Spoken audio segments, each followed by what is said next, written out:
तो guys finally आप सब लोगों के बीच में आज मैं बीपीएससी के जनरल इंजीनियरिंग पोर्शन में मैकेनिकल के कौन कौन से इंपॉर्टेंट सब्जेक्ट हैं और किस किस टॉपिक से फ्रीक्वेंट क्वेश्चंस आते हैं, ये 5 से 7 मिनट का वीडियो होगा।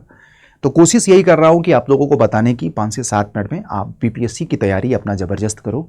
मैकेनिकल इंजीनियरिंग का पोर्शन मैं आप लोगों के लिए बहुत ही सिस्टमैटिक तरीके से कवर करने वाला हूँ अड्डा के ऐप में।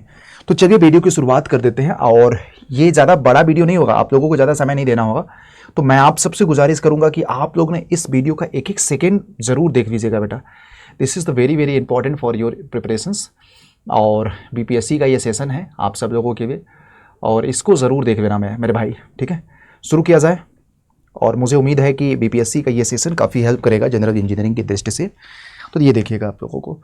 और बाकी तो मुझे उम्मीद है कि अगर इसका पीडीएफ आपको चाहिए तो आप AJE कैटेगरी में जाइए, अपनी ब्रांच जो भी है टिक करिए, फिर नीचे कम्युनिटी में आइए, फिर उसके बाद योर ग्रुप, फिर उसके बाद राहुल मिश्रा सर का ग्रुप को फॉलो कर लीजिए, आपको मिल जाएगा। थोड़ा सा रैपिड फायर होगा। अगर आपको एडमिशन एंड एक्सपर्ट किसी भी तरह की गाइडेंस और मेंटरशिप चाहिए, ये आपको नंबर है मेरे भाई। और जैसे कि डिस्टॉर्शन एनर्जी थ्योरी, जैसे इस तरह का सोम के क्वेश्चंस आप लोगों को इस तरह से आ सकता है, तो वन एंड मिसेस थ्योरी इसका राइट आंसर हो जाएगा बेटा।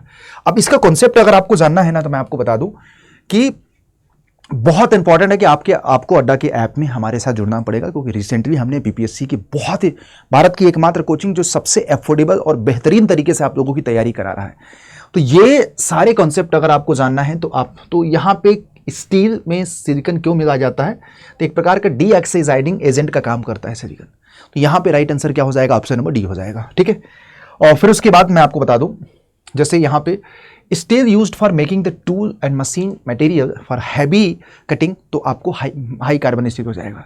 हाई कार्बन स्टील के पास अच्छी खासी स्ट्रेंथ होती है हाई टेम्परेचर पे, तो यहाँ पे आप लोगों को हाई कार्बन स्टील हो जाएगा। फिर उसके बाद इन generally 3 dimensional state of stress, number of independent elastic constant आपके 6 होंगे। कितने होंगे जरा बताइएगा, 6 होंगे। आप लोग इस चीज़ को समझिएगा। टोटल 9 होते हैं, 3 नॉर्मल, 3 शियर, बाकी 3 जो होते हैं वो कंप्लीमेंट्री शियर स्ट्रेसेस होते हैं, राइट। तो इसी में 6 होगा। अब यहाँ पे देखो, आपको सिंपली आपको 1/2 P इंटू डेल्टा हो जाएगा। तो ये भी बहुत प्यारा क्वेश्चन है। अब beam of uniform rectangular cross section is under the transfer load along the length neutral axis then central axis. आपको इसमें क्या होगा, आप लोग सब लोग फटाफट बताइएगा। बहुत ही प्यारा क्वेश्चन है। और एक बार यार मैं आप लोगों को बोलूँ कि जो बीपीएससी का हमारा बैच है ना, आप लोगों को ज़रूर इसको ज्वाइन कर देना चाहिए, क्योंकि बीपीएससी का बैच मैं आपको बता देता हूँ एक्चुअल में। ये देखिएगा अड्डा के ऐप में है या आपको नंबर है। और अभी अभी रिसेंटली एक बीपीएससी का टारगेटेड बैच भी शुरू हुआ है, तो आप इसको ज्वाइन कर सकते हैं AJE कैटेगरी में जाके बीपीएससी का। ये देखिएगा नालंदा 1.0 बैच है, रिकॉर्डेड है, और यहाँ पे टारगेटेड बैच है जो कि 23 मई से शुरू हो रहा। अभी 5 मई से रिसेंटली बैच स्टार्ट है। जो भी आपका टारगेट है, पूरा सिविल का, टेक्निकल और जनरल इंजीनियरिंग सब कुछ इसमें आपको मिल जाएगा। और व्यू ऑफर में जा करके Y201 कूपन कोड यूज कर सकते हैं, और बहुत ही सिस्टमैटिक तरीके से आप लोगों को प्रिपरेशंस भी करवा देंगे मेरे भाई। तो ये देखिएगा 1998 रुपये का बैच है। तो इतने अफोर्डेबल रेट में आप लोगों को कहीं प्रिपरेशंस नहीं मिलेगा, और भारत की बेस्ट टीम आप लोगों को इसमें पढ़ाने वाली है मेरे भाई, ठीक है। तो ये है beam of uniform rectangular cross sections is under the transverse load. The neutral axis of the cross section, neutral axis of centroidal cross section क्या होगा, तो न्यूट्रल एक्सिस पे बेंडिंग स्ट्रेस की वैल्यू कितनी हो जाएगी, बेंडिंग स्ट्रेस हमारा कितना हो जाता है बताइएगा। और न्यूट्रल एक्सिस पे आपको मैक्सिमम शियर स्ट्रेस ओनली, समझिएगा। न्यूट्रल एक्सिस पे बेंडिंग स्ट्रेस 0 होगा, यहाँ पे सिर्फ शियर स्ट्रेस एग्जिस्ट करेगा। फिर उसके बाद देखिएगा crippling load of the direction of fix strut is what. तो क्रिपलिंग लोड के बारे में बात हो रहा है। तो क्रिपलिंग लोड क्या होता है, देखो ये आपको बेसिकली कॉलम के वे PI एज इफेक्टिव स्क्वायर ये हो जाएगा। तो directly proportional to square of the length नहीं, 4 time of the strut, one with one end direction fix another is free.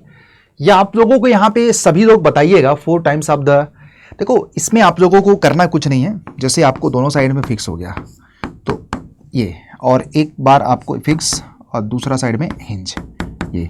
फिर उसके बाद आपको इधर आपको हिंज, इधर आपको ये, फिर उसके बाद आपको फिक्स, इस तरह का। तो भाई आप लोगों को सबको जवाब देना है। यहाँ पे क्या होगा, फटाफट आप लोग पार्टिसिपेट करते रहिए। बहुत ही प्यारा क्वेश्चन है, मैं आपको बताऊं, ठीक है। फिक्स स्ट्रट है, मतलब ये फिक्स स्ट्रट है, इसमें 4 time of the strut one direction of the fix on other is free. नहीं, ये नहीं होगा बेटा। अगर इसमें अगर आप बात करोगे क्रिपलिंग लोड की value 4 pi square E into I बटा एल स्क्वायर हो जाएगा, ये हो जाएगा। Directly proportional to square of its length, कोई 3 टाइम्स नहीं, 4 टाइम ऑफ द, हाँ ये हो जाएगा, क्योंकि इसमें आपको देखिएगा इफेक्टिव लेंथ की वैल्यू एल होती है। तो पीई की बात आप करोगे तो पीई आपका हो जाएगा पाई square E into I L square. तो यहाँ पे राइट आंसर आपका ऑप्शन में डी हो जाएगा। Next, first law of the thermodynamics का स्टेटमेंट क्या है? देखो भाई, एनर्जी के कंजर्वेशन प्रिंसिपल पे आधारित होता है first law. 0th law temperature के कंजर्वेशन पे, और third law absolute zero temperature पे, और सेकंड लॉ आपको कॉन्सेप्ट ऑफ एंट्रोपी बताता है। तो जब भी आप जाएं जनरल इंजीनियरिंग के दृष्टि से तो थर्मोडायनेमिक्स जरूर पढ़ लीजिएगा। फिर उसके बाद डिफरेंट साइकिल। आज के सेशन का उद्देश्य ही है कि बेसिक टॉप 30 क्वेश्चन 10 मिनट में करवाना है। तो आपको यह बता सकूं, इन टॉपिक से कम 30 टॉपिक आप लोगों को मैकेनिकल के पता चल जाए, जिससे आप जनरल इंजीनियरिंग के कॉन्सेप्ट को पढ़ पाओ। तो अब इस बात है, डिफरेंट साइकिल जितने भी है सबको पढ़ना है भाई। तो देखो, 2 आइसेंट्रोपिक होते हैं, एक कांस्टेंट प्रेशर, एक कांस्टेंट वॉल्यूम हो जाएगा, डीजल साइकिल की अगर मैं बात करूं तो। फिर उसके बाद entropy is the measure of degree of randomness and disorderness. फिर उसके बाद heat transfer conduction is mainly govern by, तो Fourier law of heat conduction होता है हीट ट्रांसफर में अगर मैं बात करूं तो। फिर उसके बाद which of the following is the dimensionless number, तो रेनॉल्ड्स नंबर आपको क्या हो जाएगा? Dimensionless number. तो जितने भी हमारे डायमेंशनलेस नंबर, चाहे एफएम में, चाहे सोम में, चाहे आपका फ्लूइड में, चाहे ओसीएफ में, सबको आपको पढ़ना है मेरे भाई, चाहे हीट ट्रांसफर में। Stefan's Boltzmann's law related for what? Radiation.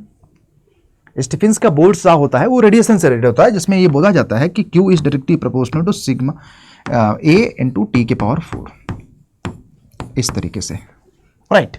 फिर उसके बाद Bernoulli questions is the based on the principle of what? तो दुनिया को पता है कि जितने भी आपके कंटिन्यूटी क्वेश्चंस हैं, जितने भी आपके बर्नौली क्वेश्चंस हैं, ये सब जितने मोमेंटम क्वेश्चंस हैं, सबको आपको बहुत ही सिस्टमैटिक तरीके से पढ़ना है मेरे भाई। फिर उसके बाद Reynolds number helps to predict the क्या? Laminar and turbulency. तो आपको लैमिनार ट्रांसपोर्ट फिनोमेना से क्वेश्चंस आए हुए हैं आपके पेपर में। तो हम पता है यहाँ पे आज क्वेश्चंस आसान करा रहे हैं। इसके प्रीवियस सेशन में जितने भी हमने सेशन लिया, देखा होगा आपने, काफी टफ क्वेश्चंस भी कराए हैं मैंने। ए flow in which fluid particle move along well defined path streamline is called, आपको कौन सा? लैमिनार फ्लो हो जाएगा। ऐसे को हम क्या बोलते हैं? लैमिनार फ्लो बोलते हैं, right. Venturimeter use to measure the what? Discharge measure करता है मेरे भाई, ठीक है। वेंचुरीमीटर क्या मेजर करता है? डिस्चार्ज। वेंचुरीमीटर हो चाहे ऑरिफिस मीटर हो, ये सब आपको डिस्चार्ज ही मेजर करते हैं। Hooke's law good hold up to, इसमें बड़ा कंट्राडिक्टरी आंसर होता है, ज्यादातर से बच्चे इसका आंसर प्रोपोर्शनल लिमिट लगाते हैं। बट मैं आपको ईमानदारी से बताऊं, अगर आपसे ये क्वेश्चन पूछा जाए Hooke's law valid up to, तो आपका आंसर प्रोपोर्शनल लिमिट होगा। इस क्वेश्चन का मतलब है कि Hooke's law holds good up to मतलब मैक्सिमम कहां तक लगाया जा सकता है, तो याद रखिएगा आपको इलास्टिक लिमिट तक, ठीक। Next, point of maximum bending moment in simply supported beam carrying UDL load occurs at क्या? तो भाई एट द मिड पॉइंट हो जाएगा। एट द कहां हो जाएगा? मिड पॉइंट हो जाएगा। सबसे बड़ी बात, the ability of material to resist fracture due to high impact load is called toughness हो जाएगा। क्या हो जाएगा? टफनेस हो जाएगा। डक्टिविटी रिड्यूस सेक्शन में ड्रा करना। हार्डनेस सरफेस एब्रेशन रेजिस्टेंस होता है। स्टिफनेस लोड पर यूनिट डिफॉर्मेशन होता है। तो ये आप लोगों का। फिर इन 4 bar mechanism minimum number of zinc की जरूरत कितनी पड़ेगी? 4 पड़ेगी। अब ये क्वेश्चंस एग्जामिनेशन में पूछा जा सकता है। फिर उसके बाद governor is used to engine control the क्या? स्पीड को कंट्रोल करने के लिए गवर्नर यूज करते हैं बेसिकली, है ना। फिर उसके बाद आप लोगों को कास्टिंग में राइजर का काम क्या है?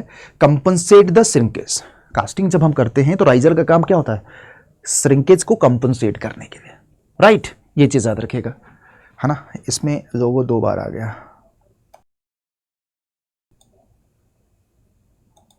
ठीक। Rise, okay. नेक्स्ट आप लोगों के सामने है CNC stand for computer numerical control, ये राइट आंसर हो जाएगा CNC। फिर उसके बाद आप लोगों को heat transfer use to improve the hardness, आपको क्या हो जाएगा बेटा? हार्डनेस को इंप्रूव करने के लिए आपको एनरिंग, नॉर्मलाइजिंग, टेम्परिंग क्या होगा? फटाफट आप लोग मुझे बताइएगा।